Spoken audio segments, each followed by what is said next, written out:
بچہ جب پیدا ہوتا ہے چند دن گزر جانے کے بعد اس کا ختنہ کیا جاتا ہے۔ شاید یہ لفظ آپ حضرات کے لیے ذرا نیا لفظ ہو، گروہی میں بھی میں عرض کرتا ہوں، مگر چونکہ عورتیں سن رہی ہوتی ہیں اس ٹائم تو میں بغیر مائک کے بتا دیتا ہوں۔ ختنہ کا معنی ہوتا ہے سنت، بچے کی سنت کا جو معاملہ ہے اس کو ختنہ کہتے ہیں۔ پیغمبر علیہ السلام کے بارے میں دو روایتیں ہیں۔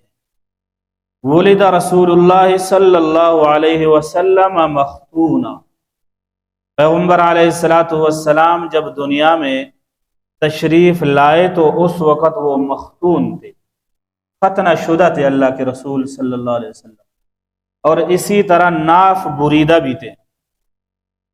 ناف بریدہ کا مطلب یہ ہے جو کنیکشن کھانے پینے کے لیے ماں کے پیٹ میں ہوتا ہے، اس کا ایک تعلق پروٹین کا ذریعہ تھی ناف کے ساتھ ہوتا ہے، وہاں سے وہ کھاتا پیتا ہے۔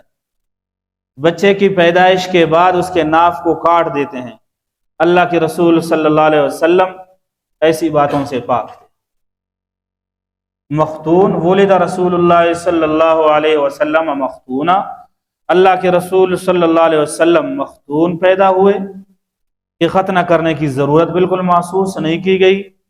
اور دوسری بات یہ ہے کہ پیغمبر علیہ السلام ناف بریدہ تھے۔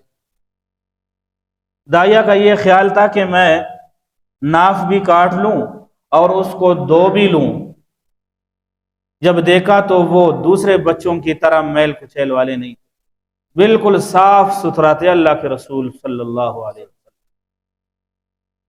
ہاں، ایک روایت یہ بھی آتا ہے کہ 7ویں دن اس کا ختنہ کیا گیا ہے، مگر وہ قول بہت مرجوح ہے، اور یہی زیادہ مناسب ہے کہ ولد رسول اللہ مختون، اللہ کے رسول مختون پیدا ہوئے۔